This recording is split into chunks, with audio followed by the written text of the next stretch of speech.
সোনাপুর নামের একটা গ্রামে রহিম কৃষক তার স্ত্রী আর সন্তানদের নিয়ে বাস করতেন। রহিমের দুইটা মেয়ে ছিল। বড় মেয়ের নাম ছিল মায়া আর ছোট মেয়ের নাম ছিল কাজল। মায়া ও কাজল দুই বোনই অনেক মেধাবী ছিল। ওরা স্কুলে সব সময় ভালো রেজাল্ট করত। কৃষকের মেয়ে হয়েও বড় বড় ডাক্তার ইঞ্জিনিয়ারদের মেয়েদের সঙ্গে পাল্লা দিয়ে ক্লাসে ফার্স্ট হতো। সেখানে মায়া পড়তো পঞ্চম শ্রেণীতে, আর মায়ার অন্য বোন কাজল পড়তো ক্লাস 8-এ। দুই বোনই খুবই মেধাবী হওয়ায় স্কুলের সব টিচাররা ওদেরকে ভীষণ ভালোবাসতো। কিন্তু তারপরও ওদের বাবা সব সময় দুই মেয়ের পড়াশোনার খরচ চালাতে হিমশিম খেয়ে যেতেন। তিনি কৃষকের কাজ করে যে টাকা পেতেন তা খুবই সামান্য ছিল। এই সব নিয়ে সে সব সময় চিন্তিত থাকতেন। বন্ধুরা, তোমরা যারা যারা গল্পটি দেখছো তোমাদের নাম কমেন্টে লিখে জানাও। আমরা নেক্সট গল্প তোমাদের নাম দিয়ে বানাবো। আর হ্যাঁ, এরপর তোমরা জাদুর কোন গল্পটি দেখতে চাও তা লিখতে ভুলো না যেন। এভাবেই দিন কাটছিল ওদের। মায়া ও কাজল একদিন স্কুল থেকে বাড়ি ফিরছিল। তখন হঠাৎ করে ওরা দেখতে পায় একজন বৃদ্ধা মহিলা একটা বোঝা নিয়ে কোথাও যাওয়ার চেষ্টা করছে। বুড়িমা, এত বড় বোঝা নিয়ে তুমি কোথায় যাবে? আমাদের বলো, আমরা পৌঁছে দিচ্ছি। আমার কাছে অনেক মূল্যবান জিনিস আছে, আমি চোখে দেখতে পাই না তো, তাই এগুলো কাউকে দিতে পারবো না। যদি এগুলো চুরি হয়ে যায় কিংবা হারিয়ে যায়, আমার অনেক ক্ষতি হয়ে যাবে। ও বুড়িমা, তুমি চোখে দেখতে পাও না বুঝি? এতে আমাদের বড্ড কষ্ট হলো। তবে তুমি আমাদের বিশ্বাস করতে পারো গো, আমরা তোমাকে ঠকাবো না। চলো, তোমার ব্যাগ না হয় তুমি ধরে থেকো, আমরা তোমাকে একটু একটু সাহায্য করছি। চলো, তোমার বাড়িতে তোমাকে পৌঁছে দিচ্ছি। তারপর ওরা দুই বোন মায়া আর কাজল মিলে সেই বুড়িমার বোঝাটা একটু হালকা করে দিল, আর বোঝাটা ধরতে বুড়িমাকে সাহায্য করে বুড়িমাকে সাথে নিয়ে তার বাড়ি পর্যন্ত পৌঁছে গেল। ওরা সেই বুড়ির বাড়িটা বাইরে থেকে দেখলো একটা পাতা দিয়ে ছাওয়া সামান্য ঘর। কিন্তু ঘরের ভেতরে প্রবেশ করে ওরা যা দেখলো, ওদের চোখ তো একদম ছানা পড়া। এসব কি দেখছি? ওনার বাড়ির বাইরেটা এমন পাতা দিয়ে মোড়ানো, আর ভেতরে এত মূল্যবান অলংকার, দামি জিনিস। ও বুড়িমা, তোমার ঘরের মধ্যে এত দামি দামি জিনিস কেন? তো তুমি করো কি গো? আমি কি করি তা জেনে তোমাদের কি? তোমরা যাও দেখি। আমাকে সাহায্য করেছো তার জন্য ধন্যবাদ। আমি এখন বিশ্রাম করব। তারপর মায়া ও কাজল সেখান থেকে বেরিয়ে এলো আর বলল, দেখেছিস কাজল, বুড়িমা চোখে দেখতে পায় না, কিন্তু ওনার বাড়ি ভর্তি কত মূল্যবান জিনিস। এগুলো তো ওনার বাড়িতে থাকাও নিরাপদ নয়। উনি তারপরে এত দামি দামি জিনিস ওনার ঘরে কেন রেখেছে, কিছুই তো বুঝতে পারলাম না। আরে, এসব বুঝে আমাদের কাজ কি? বুড়িমা অনেক রেগেছিলেন দেখলি না? চল চল, উনি হয়তো ভাবেন ওনার জিনিসপত্র সবাই চুরি করে নিয়ে যাবে, তাই তো উনি এমনটা রাগ দেখালেন। আমাদের কি ওনার জিনিসে কোনো লোভ ছিল? চল বাড়ি চলে যাই। এই জন্যে বলে কারো জিনিসের ওপর কোনো লোভও করতে নেই, কাউকে কোনো সাহায্য করতে নেই। ওরা দুই বোন এভাবে বকবক করতে করতে বাড়ির পথে রওনা দিল। এমনই অন্য একদিন আবারও একই পথে বুড়িমার সঙ্গে ওদের দেখা হয়ে গেল। ওই তো বুড়িমা, ও বুড়িমা, আজকে কোথায় যাচ্ছ? এই তো, তোরা সেদিন আমার সঙ্গে রাস্তায় তোদের দেখা হয়েছিল না? নে, আমার বোঝাটা বাড়ি পর্যন্ত আজও পৌঁছে দে দেখি। ঠিক আছে বুড়িমা, চলো পৌঁছে দিচ্ছি। এই কাজল, তুই রাজি হলি কেন বুড়িমার বোঝা পৌঁছে দেওয়ার জন্য? আরে বুড়িমা আমাদেরকে এভাবে বলেছ তো কি হয়েছে? বুড়িমা বলতেই পারে, উনি তো একটা অসহায় মানুষ, ওনাকে আমরা সাহায্য করতেই পারি, সাহায্য করার মধ্যে কোনো দোষ নেই। তারপর ওরা আজকেও বুড়িমাকে তার বাড়ি পর্যন্ত পৌঁছে দিল, আর বাড়িতে সব জিনিসপত্র দেখতে পেল। বুড়িমা, তোমার জিনিসপত্র সব পৌঁছে দিয়েছি, এবার তুমি বিশ্রাম করো। তোমার ঘরে আর ঢুকবো না গো, তোমার ঘরে ঢুকলে তো তুমি রাগ করো। হ্যাঁ রে, তোরা যে আমার বাড়িতে দুবার এলি, তারপরও কোনো জিনিস নিলি না কেন? আজ পর্যন্ত আমার বাড়িতে যারাই এসেছে কিছু না কিছু চুরি করে নিয়ে গেছে। আমি সব বুঝতে পারি। আমি আসলে অন্ধ হয়ে থাকার অভিনয় করি। আমি তো চোখে দেখতে পাই। তোরা তো কিছু নিসনি, তা আমি দেখেছি। চাইলেই তো চুরি করে নিতে পারতি। বুড়িমা, তুমি কিন্তু এবার আমাদেরকে অপমান করছো। আমরা তোমাদেরকে সাহায্য করেছি কারণ আমাদের বাবা মা আমাদের শিখিয়েছেন যে সব সময় অসহায় মানুষকে সাহায্য করতে, বড়দের সম্মান করতে, কিন্তু চুরি করতে নয়। তুমি যদি এরকম কথা বলতে থাকো তাহলে আর তোমাকে কখনো সাহায্য করব না। আর তুমি চোখে দেখতে পাও এটা জেনে ভালো লাগলো, তবে মানুষকে মিথ্যে বলা ঠিক নয়। মানুষকে আর মিথ্যে বলো না। এই বলে ওরা দুই বোন চলেই যাচ্ছিল। তখন সেই বুড়িমা একটা পরীর রূপ ধারণ করলো আর বলল, দাঁড়াও মেয়েরা, তোমরা দেখছি অনেক সাহসী, তার সঙ্গে সত্যবাদী, আর তোমাদের দেখি অভিমানও আছে। আমি একটা পরী, বুড়ির রূপ ধরে মানুষকে মাঝে মধ্যেই পরীক্ষা করি। এই সব কিছু আমার কাছে আছে। আমি যারা ভালো মানুষ তাদেরকে পুরস্কৃত করি। তোমাদেরকে দুইবার পরীক্ষা করেছি, প্রতিবারই পরীক্ষায় তোমরা সফল হয়েছ, আর তাই এবার তোমাদের পুরস্কৃত করতে চাই। বলো, এখান থেকে তোমাদের কি দিতে পারি? পরী, আমাদেরকে পরীক্ষা করেছেন তার জন্য ধন্যবাদ। আমাদের বাবা আমাদের জন্য কঠোর পরিশ্রম করেন, আর আমরাও মন দিয়ে পড়াশোনা করছি। আজ বাদে কাল আমাদের পড়াশোনা যখন শেষ হবে আমরাও ভালো কোনো চাকরি করব, আর তখন আমাদের বাবা মায়ের মুখ উজ্জ্বল করব। সহজে কিছু পাওয়া গেলে সেই সহজের অর্জন বেশি দিন টেকে না। আপনি যদি আমাদেরকে অনেক ধনী বানিয়ে দেন সেটা আমাদের কোনো অর্জন হবে না। তাই আমরা চাই নিজেদের পরিশ্রমে কিছু করতে, অনেক বড় হতে। আপনাকে অনেক ধন্যবাদ পরী। আমরা এবার বাড়ি যাচ্ছি। ওরা দুই বোন কিছু না নিয়ে বাড়ি চলে এলো। আর তারপর পরী বলল, বাপরে, মেয়েগুলোর আত্মসম্মান দেখে আমি মুগ্ধ হয়ে গেছি। আর কিছু নয়, ওদের বাড়িতে এবার যেতে হবে। তারপর পরী একটা জাদুর সোনার ফ্রক আর একটা জাদুর রূপার ফ্রক নিয়ে ওদের বাড়িতে হাজির হলো, আর ওদের বাবা মাকে সব ঘটনা খুলে বলল। ওদের বাবা মা তাদের মেয়েদের এমন সাহসিকতা, সততা আর আত্মসম্মান বোধ শুনে অনেক খুশি হলেন। আপনার মেয়েদের এমন গুণ আমাকে মুগ্ধ করেছে। এই সোনা ও রূপার ফ্রক আপনাদের কাছে রেখে দিন। আপনি চাইলে আরো জমি কিনে চাষাবাদ করতে পারবেন, আর সেখানে অন্যান্য মানুষদেরও কাজে রাখতে পারবেন। আশা করি আপনাদের জীবন সুখের হবে। এই বলে পরী ওদেরকে জাদুর সোনা আর রূপার ফ্রক দিয়ে সেখান থেকে বিদায় হলেন। এরপর ওদের জীবনে আর কোনো কষ্ট রইল না।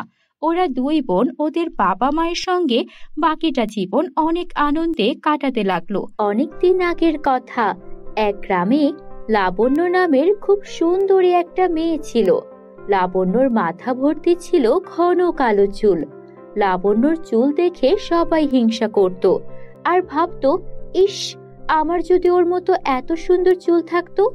সবাই লাবণ্যর কাছে এসে জিজ্ঞেস করত, ওর চুলের এত সুন্দর হওয়ার রহস্য কি? লাবণ্য শুধু সবার কথা শুনে মিটি মিটি হাসতো। আজকে বিকালে লাবণ্যর বাসায় এসেছে ওর খালামণি আর খালামণিদের বান্ধবী। হ্যাঁ রে লাবণ্য, বল না, তোর মাথায় কি দেশ? এত লম্বা চুল কি করে হয়েছে? আমাদের মাথায় শ্যাম্পু, তেল, কন্ডিশনার, হেয়ার প্যাক কত কিছু লাগাই, কিন্তু তারপরে তোর মতো এত সুন্দর চুল হয় না। বল না, বল না, আমরাও তাহলে মাথায় ওসব কিছু মাখবো। বল না। এই, তোর ভাগ্নিকে বল আমাদেরকে বলতে। আরে, আমি তো ওকে বলি, আসলে ওর মাথায় কিছুই লাগায় না, এমনিতে ওর মাথার চুল এত সুন্দর। না না না, এমনি এমনি মাথার চুল এত সুন্দর কখনোই হতে পারে না। এই লাবণ্য, সত্যি সত্যি বল, তুই কোন ব্র্যান্ডের তেল ইউজ করিস আর কোন ব্র্যান্ডের শ্যাম্পু ইউজ করিস? বল দেখি। আহা, আমার প্রিয় খালামণিরা, তোমরা কেন আমাকে বারবার একই প্রশ্ন করো? আমি তো বলছি আমি মাথায় কিছুই ব্যবহার করি না। ওই দেখো না, আমার ড্রেসিং টেবিলের সামনে কিছু আছে। আমি যদি কিছু মাথায় লাগাতাম তাহলে কি তোমরা দেখতে না? আমি তো শুধু মাথায় নারকেল তেল ব্যবহার করি আর ওই ডাব শ্যাম্পু ব্যবহার করি, এতটুকুই। এর বাইরে কিচ্ছু ব্যবহার করি না, প্রমিস। হ্যাঁ হ্যাঁ, জানি জানি, তুই কিছু ব্যবহার করলেও আমাদের বলবি না। তোর সিক্রেট আমাদের বলে দিলে তোর মাথার চুলের মতো সুন্দর চুল সবার হয়ে যাবে না? তখন কি আর তুই সবার থেকে প্রশংসা পাবি? ঠিক আছে, তুই একটা হিংসুটে মেয়ে। এই বলে লাবণ্যর খালামণির বান্ধবীরা রাগ করে চলে যায়। খালামণি, তুমি বলো, আমি মাথায় কিছু মাখি? তোমার বান্ধবীরা কেন শুধু শুধু রাগ করলো? আরে ওদের কথা বাদ দে, চল তোকে আজকে একটা মজার খাবার খাওয়াবো। আমি গতকাল ইউটিউব থেকে শিখেছি, আজকেই রান্না করছি। আচ্ছা খালামণি, রান্না করো, আমি অপেক্ষা করছি। বন্ধুরা, তোমরা যারা যারা আমাদের গল্পটি দেখছো, তোমাদের নাম কমেন্টে লিখে ফেলো। আমরা তাহলে নেক্সট গল্প তোমাদের নাম দিয়ে বানাবো। আর হ্যাঁ, এরপর কোন জাদুর গল্পটি দেখতে চাও লিখতে ভুলো না যেন। লাবণ্য ওর খালামণির সঙ্গে অনেক খুশি ছিল। লাবণ্যর খালামণি লাবণ্যর জন্য চিকেন চাউমিন আর চিজি পাস্তা বানাচ্ছিল। লাবণ্য অনেক খুশি ছিল আর মজা করে দুইজন মিলে খাবার খাচ্ছিল। তখনই ওদের বাড়িতে একজন বৃদ্ধ মহিলা আসে। বাড়িতে কেউ আছো? আমি অনেক দিন হয় কিছুই খাই না, আমাকে কিছু খেতে দিতে পারো? বড্ড ক্ষুধা লেগেছে। কে আছো? আমাকে কিছু খেতে দাও। ও খালামণি, বাইরে একজন বুড়িমা এসেছেন, ওনার নাকি ক্ষুধা পেয়েছে। আমি তো এত খাবার খাবো না, এই খাবারটুকু বুড়িমাকে দিয়ে আসি। হ্যাঁ, তোর ইচ্ছা দিয়ে আয়, তুই তো সব সময় সবাইকে সাহায্য করিস। আমার লক্ষ্মী ভাগ্নি, যা যা দিয়ে আয়। তারপর লাবণ্য ওর খালামণিকে গিয়ে জড়িয়ে ধরে হাত করে তারপর বুড়িমার কাছে যায় খাবারগুলো নিয়ে। বুড়িমা, আমরা তো ভাত তরকারি রান্না করিনি, এই চিকেন চাউমিন আর চিজি পাস্তা আছে, এগুলো আপনি খেতে পারবেন তো? ক্ষুধার সময় সামনে খাবার থাকাটাই জরুরি। কি খাচ্ছি তা দেখার সময় আছে? একটু খেতে পারলেই বাঁচি। দাও দাও, যা আছে তাই দাও দেখি, একটু খেয়ে প্রাণটা জুড়াই। খেয়ে বড্ড শান্তি পেলাম। তোমাদের অনেক অনেক ধন্যবাদ, তোমরা আমার অনেক বড় উপকার করলে। তোমাদেরকে কি দিয়ে যাব তা তো বুঝেই পাচ্ছি না। পুরো গ্রাম ঘুরেছি, কিন্তু পুরো গ্রাম ঘুরেও কোনো লাভ হয়নি, কেউ এতটুকুও সাহায্য করেনি। তোমাদেরই দেখলাম আমাকে খাওয়ালে, তোমরা বড্ড ভালো। ওই মেয়েটাকে, উনি আমার খালামণি। তোমরা দুইজনই ভালো, তোমাদেরকে তাই একটা উপহার দিয়ে যেতে চাই। এই নাও, এগুলো সোনার রূপার শ্যাম্পু, এগুলো মাথায় লাগিও। এখন আমি আসি। এই বলে বুড়িমা সেখান থেকে চলে গেল। লাবণ্য সেই সোনা রূপার শ্যাম্পু নিয়ে ওর খালামণিকে দিল। খালামণি দেখো, ওই বুড়িমাই শ্যাম্পু দুটো দিয়ে গেছেন, বলেছেন এগুলো সোনা রূপার শ্যাম্পু। সোনা রূপার আবার শ্যাম্পু হয় নাকি? দেখতে সোনা রূপার মতো, কিন্তু আসলে কি এগুলো সোনা রূপার? আরে না, বুড়িমা হয়তো মজা করেছেন। যাই হোক, তোর মাথা ভর্তি তো এমনিতেই সুন্দর চুল, আমার মাথায় তো একটুও চুল নেই। যাই, আমি বুড়িমার দেওয়া এই সোনা রূপার শ্যাম্পু মাথায় দিয়ে দেখি আমার মাথার চুল সুন্দর হয় কিনা। তারপর লাবণ্যর খালামণি বুড়ির দিয়ে যাওয়া সেই সোনা রূপার শ্যাম্পু দিয়ে মাথার চুলগুলো সুন্দর করে ধুয়ে পরিষ্কার করে। কিন্তু হিতের বিপরীত হয়, তার মাথার সব চুল পড়ে টাক হয়ে যায়।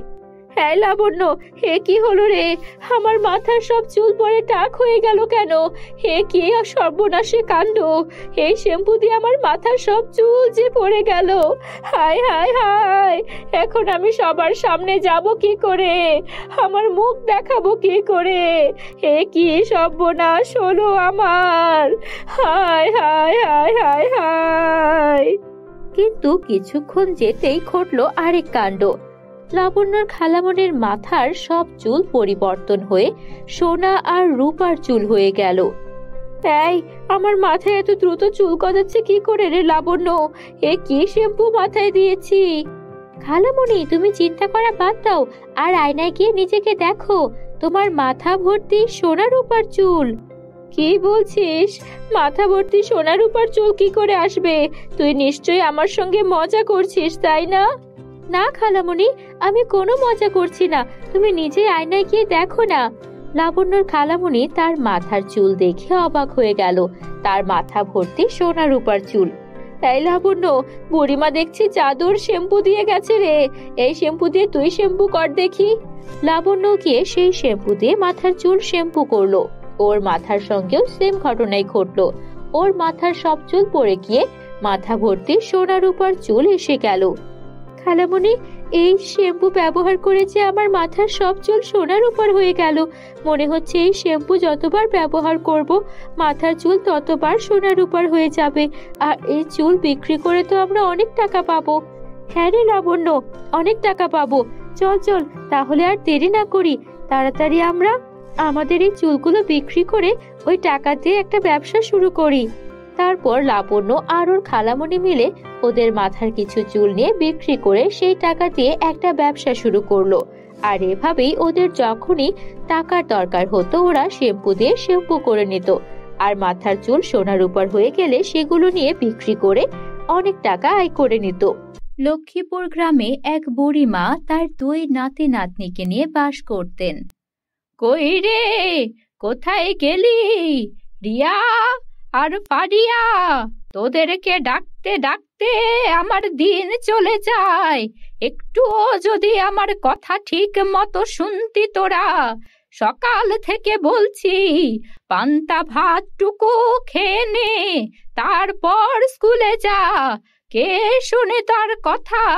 বলি, সারাদিন এত ছোটাছুটি করিস কেন? বই খাতা তো হাতেও নিস না। এই যে তোদের এত কষ্ট করে পড়াচ্ছি, তোদের দাদিকে নিয়ে কোনো চিন্তা আছে? আমি আর চেঁচাতে চেঁচাতে আর মুখে ব্যথা করতে পারবো না। ও ঠাকুমা, ওই পান্তা ভাতটুকু তুমি খেয়ে নাও, আমরা খালি পেটে থাকতে পারবো। তুমি তো খালি পেটে থাকলে অসুস্থ হয়ে পড়বে গো। আমরা স্কুলে যাচ্ছি, গেলাম। বন্ধুরা, তোমরা যারা যারা গল্পটি দেখছো তোমাদের নাম কমেন্টে লিখে জানিও। আমরা নেক্সট গল্প তোমাদের নাম দিয়ে বানাবো। আর হ্যাঁ, তোমরা এরপর কোন জাদুর গল্পটি দেখতে চাও তা লিখতে ভুলো না যেন। রিয়া ও ফারিয়া তার খুবই আদরের দুই নাতনি ছিল। তার ছেলে মেয়ে কলেরায় মারা যায়। তারপর তাদের এই দুই নাতনিদের নিয়েই কোনো রকমের সংসার চলছিল। এভাবে দিন কাটে। রিয়া ফারিয়া ওদের দাদিকে পড়াশোনার পাশাপাশি বাজারে গিয়ে ফুল বিক্রি করে সাহায্য করে। কখনো জঙ্গল থেকে ফুল এনে, আবার কখনো জমিদার বাড়ি থেকে ফুল চেয়ে এনে সেগুলোর মালা বানিয়ে বিক্রি করে কিছু টাকা আয় করে। আর দাদি জমিদার বাড়িতে প্রতিদিন কাজ করে আর প্রতিদিন কিছু চাল আর সবজি পায়। তা দিয়েই খাবারের টাকা তাদের জোগাড় হয়ে যায়। এভাবেই দিন কাটছিল। বুড়ির অনেক ইচ্ছে তার দুই নাতনি পড়াশোনা করে অনেক ধনী হবে, তখন তার এই স্বপ্ন পূরণ হবে আর সে শান্তিতে মরতে পারবে। কিন্তু বুড়িকে তার দুই নাতনি ভীষণ ভালোবাসতো, তাই সবসময় বুড়িকে আগলে রাখার চেষ্টা করত। নিজেরা না খেয়ে হলেও বুড়ির মুখে খাবার তুলে দিত। এভাবেই দিন যাচ্ছিল। স্কুল শেষে বুড়ির দুই নাতনি বাড়ি ফিরছিল, তখনই ওরা একটা অদ্ভুত জিনিস দেখতে পায়। এই দেখ দেখ, নদীতে কেমন তিনটা হাঁড়ি ভেসে যাচ্ছে। আগে তো এমন দেখিনি। হাঁড়িগুলো কেমন চকচকে, দেখেই মনে হচ্ছে সোনার হাঁড়ি। যাবে নাকি? না না না, ওই হাঁড়ি দেখে লোভ করা যাবে না। শুনেছি এগুলো নাকি কালির হাঁড়ি হয়। কালির হাঁড়ি? সেটা আবার কি? আরে জানিস না, কালী একটা শয়তান পিশাচিনী। ওই পিশাচিনী মানুষকে এমন সোনা দানার লোভ দেখায়। আমরা যদি ওই হাঁড়ির পেছন পেছন যাই তাহলে পিশাচিনী আমাদের মাথা কেটে রাখবে। চল চল। কে বলেছে পিশাচিনী মাথা কেটে রাখবে? হতেও তো পারে এই হাঁড়িগুলো কোথাও থেকে ভেসে আসছে, এর মধ্যে গুপ্তধন আছে। তোর যেতে ইচ্ছে না করলে তুই যাস না, আমি তো ওই হাঁড়িগুলো ধরবই ধরবো। তারপর রিয়া কোনো কথা না শুনে ওই তিন সোনার হাঁড়ি ধরার জন্য নদীতে ঝাঁপিয়ে পড়ল। আর হাঁড়িগুলো যেদিকে যাচ্ছিল রিয়াও সেদিকে সাঁতার কেটে যেতে শুরু করে। রিয়াকে একা ছাড়তে ফারিয়ার কিছুতেই মন চাইছিল না, তাই ফারিয়াও কিছু না ভেবেই নদীতে ঝাঁপ দিল আর তারপর রিয়ার পেছন পেছন সাঁতার কেটে যেতে লাগলো। ওরা সাঁতার কেটে কেটে হাঁড়িগুলোর পেছন পেছন এসে অনেক দূর চলে আসে। আর যেখানে গিয়ে হাঁড়িগুলো অদৃশ্য হয়ে যায় সেখানে ওরা দেখে একটা সোনার বাড়ি আর একটা ঘাসের বাড়ি রাখা আছে। এমন অদ্ভুত বাড়ি দেখে ওরা অবাক হয়ে যায়। ওরা কোনো রকমের সাঁতার কেটে পাড়ে ওঠে। তখন ফারিয়া বলে, এই রিয়া, আমরা কোথায় চলে এলাম? এমন অদ্ভুত জায়গা, তার উপর এখানে সোনার আর ঘাসের বাড়ি। আমাদের পুরো গ্রামে তো কোথায় এমন বাড়ি নেই। আর এই বাড়ির মধ্যে তো মনে হচ্ছে না কোনো মানুষ আছে। তোর কথা ভেবে আমি তোর পেছন পেছন এসে কি বিপদে পড়লাম কে জানে।